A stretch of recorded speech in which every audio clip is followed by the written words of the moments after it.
अब कांग्रेस ने आम आदमी पार्टी की दिल्ली पंजाब बॉर्डर इलाकों की सीटों की मांग भी ठुकरा दी और शहरी क्षेत्रों में लड़ने के लिए कहा। जिन 11 सीटों पर कांग्रेस पहले ही उम्मीदवार घोषित कर चुकी है, वहां पर भी आम आदमी पार्टी ने अपने उम्मीदवार उतार दिए। यानी कि अब जो आपकी पहली लिस्ट आई है, वहां कांग्रेस की टक्कर आपके नेताओं से होगी। मौजूदा समय में किसकी टक्कर किससे होगी, ये भी आपको बता देते हैं। कांग्रेस और आम आदमी पार्टी में कौन किसके सामने खड़ा रहने वाला है, ये भी जरा आप देख लीजिए। नारायणगढ़ से शैली चौधरी कांग्रेस उम्मीदवार, वहीं गुरपाल सिंह आम आदमी पार्टी के उम्मीदवार। अगली सीट असंग की, जहां शमशेर सिंह गोगी कांग्रेस के उम्मीदवार हैं, तो वहीं अमनदीप जुंडला आम आदमी पार्टी के उम्मीदवार हैं। समलखा से धर्म सिंह छोकर कांग्रेस के उम्मीदवार, वहीं बिट्टू पहलवान आम आदमी पार्टी के उम्मीदवार। इसके साथ ही उचाना कला से ब्रिजेंद्र सिंह कांग्रेस उम्मीदवार और पवन फौजी आम आदमी पार्टी के उम्मीदवार हैं। डबवाली से अमित सिहाग कांग्रेस के उम्मीदवार और कुलदीप गडराना आम आदमी पार्टी के उम्मीदवार हैं। मेहम से बलराम डांगी कांग्रेस के उम्मीदवार हैं, वहीं विकास नेहरा आम आदमी पार्टी से उम्मीदवार। रोहतक में भारत भूषण बन्ना कांग्रेस के उम्मीदवार, आम आदमी पार्टी की तरफ से लड़ेंगे विजेंद्र हुड्डा।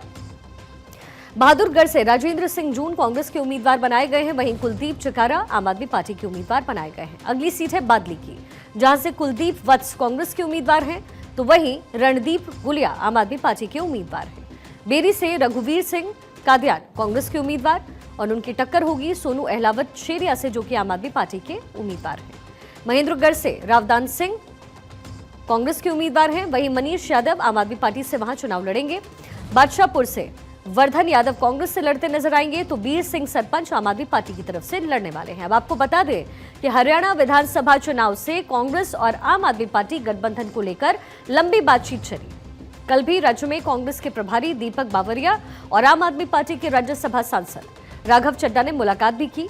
इस मुलाकात के बाद दोनों नेताओं ने जल्द ही गठबंधन फाइनल किए जाने की बात कही। हालांकि मीडिया से बातचीत में दीपक बावरिया ने बताया है कि अगले 2 दिन में गठबंधन पर बात तय हो जाएगी, लेकिन अब आम आदमी पार्टी ने जिस तरीके से अपने उम्मीदवार घोषित किए, उसके गठबंधन की उम्मीदें धूमिल होती नजर आ रही है। आखिर ये बातचीत विफल क्यों हुई, इसके पीछे के कारण भी आपको समझाते हैं।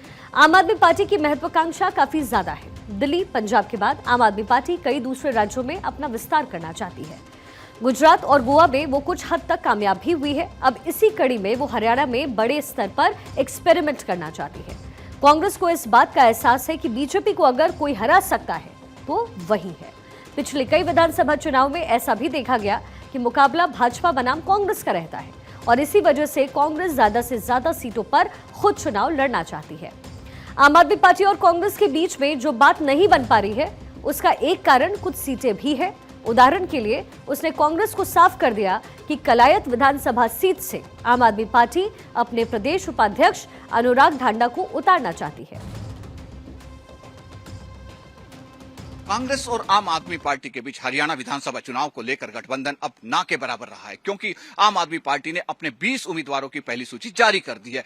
गठबंधन क्यों नहीं हो पाया, आइए हम आपको बताते हैं अंदर की बात। अंदर की बात यह है कि आम आदमी पार्टी को लगता है हरियाणा की 20 सीटें जो पंजाब को टच करती है, जिसमें जींद, फतेहाबाद, कैथल, सिरसा की जो सीटें हैं, इन सीटों पर जिस तरीके पंजाब में एंटी इनकम्बेंसी का फायदा आम आदमी पार्टी को हुआ और आम आदमी पार्टी ने पंजाब में सरकार बनाई है। आम आदमी पार्टी का सोचना है कि हरियाणा में एक सरकार, मौजूदा सरकार के प्रति एंटी इनकम्बेंसी है, उसका फायदा हरियाणा में भी आम आदमी पार्टी को होगा और आम आदमी पार्टी अच्छे बहुमत के साथ सरकार बनाएगी। जबकि दूसरी तरफ कांग्रेस की जो लोकल बॉडी है, उनका कहना है कि हमने जो इंटरनल सर्वे और जो आउटर सर्वे करवाया, उसमें निकल कर आया है कि मौजूदा सरकार के प्रति जो एंटी इनकम्बेंसी है, उसके कारण ही कांग्रेस हरियाणा में सरकार बनाने के बिल्कुल मुआयने पर खड़ी हुई है।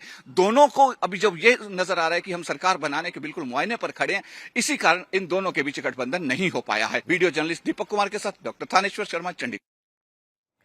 अब इसी तरीके से कुरुक्षेत्र इलाके में भी आम आदमी पार्टी हर कीमत पर एक सीट मांग रही थी। ये 2 ऐसे बिंदु हैं जहां पर आम आदमी पार्टी का रुख एकदम अडिग दिखाई दे रहा है और कांग्रेस दोनों ही बातों को मानने से इनकार कर रही है। थानेश्वर शर्मा की एक और रिपोर्ट आपको दिखाते हैं। आम आदमी पार्टी और कांग्रेस के बीच आज गठबंधन की सभी उम्मीदें उस समय समाप्त होगी जब आम आदमी पार्टी ने 20 उम्मीदवारों की अपनी पहली सूची जारी कर दी। सूत्रों के अनुसार आम आदमी पार्टी के जो आला नेता हैं, उनका यह कहना है कि लंबी जद्दोजहद के बाद, गहन मंथन के बाद, एक के बाद एक मीटिंग के बाद जब कांग्रेस ये डिसाइड नहीं कर पाई कि आम आदमी पार्टी जितनी सीटें मांग रही है उतनी उसे देंगे या नहीं देंगे, आम आदमी पार्टी को कांग्रेस जो सीटें देना चाहती थी उन सीटों से वो सेटिस्फाई नहीं थे, इसलिए अब ये गठबंधन नहीं हो सकता। इसलिए आम आदमी पार्टी ने 20 उम्मीदवारों की अपनी पहली सूची जारी कर दी है। वीडियो जर्नलिस्ट दीपक कुमार के साथ डॉक्टर थानेश्वर शर्मा, चंडीगढ़। अब इसका एक जो कारण है वो पिछला बिहार विधानसभा चुनाव भी रहा है, जिसे कोई भूल नहीं पाएगा, जब कांग्रेस ने आरजेडी के सामने जिद कर दी थी कि वो और ज्यादा सीटों पर लड़ना चाहती है और इस वजह से उस चुनाव में कांग्रेस 70 सीटों पर लड़ी, लेकिन जीत सिर्फ 19 पर मिली और इसी वजह से आरजेडी के शानदार प्रदर्शन के बावजूद भी महागठबंधन सरकार बनाने से चूक गया। अब जो स्थिति बिहार में रही वैसा ही हाल हरियाणा में है, क्योंकि यहाँ पर कांग्रेस अगर सीनियर पार्टी है तो आम आदमी पार्टी की वर्तमान में जूनियर वाली हैसियत है। हरियाणा चुनाव में दोनों ही पार्टियों के बीच में अगर डील फाइनल नहीं हो पा रही है तो उसका एक कारण यह भी माना जा रहा है कि ना कांग्रेस इतनी ज्यादा मजबूर है और ना ही आम आदमी पार्टी इस समय मजबूर है। असल में इस चुनाव में कांग्रेस आम आदमी पार्टी से सिर्फ इस वजह से गठबंधन चाहती थी, जो थोड़ा बहुत भी वोटों का बिखराव होता उसे रोक लिया जाता। डॉक्टर थानेश्वर शर्मा की एक और रिपोर्ट आपको देखनी चाहिए। आम आदमी पार्टी और कांग्रेस के आला नेताओं के बीच कई दौर की लंबी लंबी बैठकें हुई, लेकिन हरियाणा विधानसभा चुनाव को लेकर गठबंधन नहीं हो सका। उसका मुख्य कारण यह है कि आम आदमी पार्टी की जो स्टेट बॉडी थी, हरियाणा की जो बॉडी थी, उनका कहना है कि हम बिल्कुल सरकार बनाने के मुआयने पर खड़े हैं, जबकि दूसरी तरफ कांग्रेस का कहना है कि हम सरकार बनाने के बिल्कुल मुआयने पर खड़े हैं।